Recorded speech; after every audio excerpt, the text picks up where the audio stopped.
Good morning Neeraj. Neeraj, આજે શરૂઆત હું સેક્ટરથી કરીશ. તો ખાસ કરીને ટાયર કંપનીઓ છે તેના પર સેલેસનો એક રિપોર્ટ અહીંયા આપણને આવતો જોવા મળ્યો છે, જેમાં તેમનું કહેવું છે કે પ્રોફિટેબિલિટી અને કેપિટલ એફિશિયન્સી છે તેના સંદર્ભમાં માળખાકીય રીતે એક સુધારો અહીંયા ટાયર કંપનીઓમાં જોવા મળ્યો છે. અને ખાસ કરીને ટાયર સેક્ટર્સ છે તેના માર્જિન હવે સાયકલ બોટમ્સ આઉટ અહીંયા જોવા મળ્યા છે. અને ખાસ કરીને તેમનું એ પણ કહેવું છે કે ગ્રોસ માર્જિનમાં પણ સુધારાની તેઓ અપેક્ષા રાખી રહ્યા છે. આ કારણસર 3 કાઉન્ટર માટે તેમને પોતાના રિપોર્ટ જાહેર કર્યા છે, જેમાં MRF માટે અહીંયા ઓવરવેટ રેટિંગ આપણને જોવા મળ્યા છે. ટાર્ગેટ્સની વાત કરશું તો 1,28,599 રૂપિયા પ્રતિ શેર તેમને આપ્યા છે. અપોલો ટાયર્સ માટે તેઓ આઉટ પરફોર્મ રેટિંગ આપી રહ્યા છે. ટાર્ગેટ તેમને 566 રૂપિયા પ્રતિ શેર કર્યો છે. ત્યાં સીએટ પર અગર નજર કરશું ત્યાં પણ આપણને આઉટ પરફોર્મ રેટિંગ જોવા મળ્યા છે અને ટાર્ગેટ તેમને 3,403 રૂપિયા પ્રતિ શેર કર્યા છે.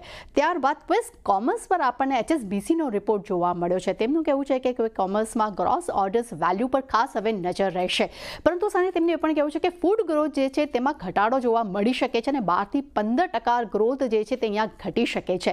પરંતુ તેમણે ઝોમેટો માટે અહીંયા બાય રેટિંગ્સ આપ્યા છે અને ટાર્ગેટ તેમને અહીંયા ઘટાડ્યા છે. તેમને 315 રૂપિયા પ્રતિ શેરથી ઘટાડીને 280 રૂપિયા પ્રતિ શેર કર્યા છે.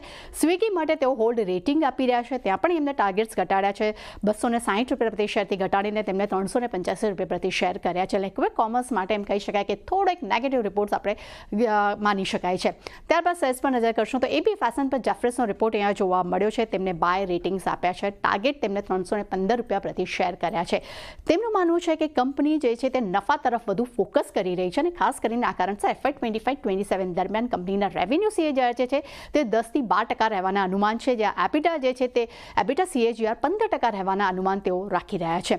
અને છેલ્લે નજર કરશું સનફાર્મા પર. નોમુરા તરફથી આપણને ન્યુટ્રલ રેટિંગ રિપોર્ટ જોવા મળ્યો છે. લક્ષ્ય પર નજર કરશું તો તેમને 1970 રૂપિયા પ્રતિ શેર કર્યા છે. તેમનું માનવું છે કે FY 26માં કંપનીની ખાસ કરીને લેક્સિવલી ઇન્જેક્શન જે છે તેને લોન્ચ કરવા પર હવે તેઓ ફોકસ આપી રહ્યા છે, જેના માટે તેમને US કોર્ટે ગ્રીન સિગ્નલ મળતું પણ જોવા મળ્યું છે. અને પરંતુ તે સાથે એલોપેસિયા એરિયાટાની જે દવા જે છે તેનું માર્કેટ શેર પણ હવે ધીરે ધીરે વધી રહ્યું છે, જે ખાસ કરીને શેમ્પૂમાં અને ખાસ કરીને દવા બંને રૂપિયા મેડિસિન્સ અહીંયા મળતી જોવા મળે છે, અને જે ખાસ કરીને વાળના દવા માટે તેનો ઉપયોગ કરવામાં આવે છે તેની સારવાર માટે. અને ઓવરઓલ કંપનીનું $500 મિલિયન થી વધુનું વૈશ્વિક વેચાણનું લક્ષ્ય જે છે તે કંપની હાંસલ કરી શકે તેવી પણ ધારણા જે છે તેવી અપેક્ષા તેઓ અહીંયા રાખી રહ્યા છે. લેસન ફરવા માટે એમ કહી શકાય કે થોડોક પોઝિટિવ રિપોર્ટ્સ અહીં આપણે જોઈ રહ્યા છે. એટલે ખાસ કરીને નીરજ, જેટલા પણ બ્રોકરેજ રિપોર્ટ આવ્યા છે ખાસ કરીને આજે ટાયર કંપનીઓ અને ક્વિક કોમર્સ એટલે કે ઝોમેટો અને સ્વિગી પર ફોકસ જોવા મળી શકે છે.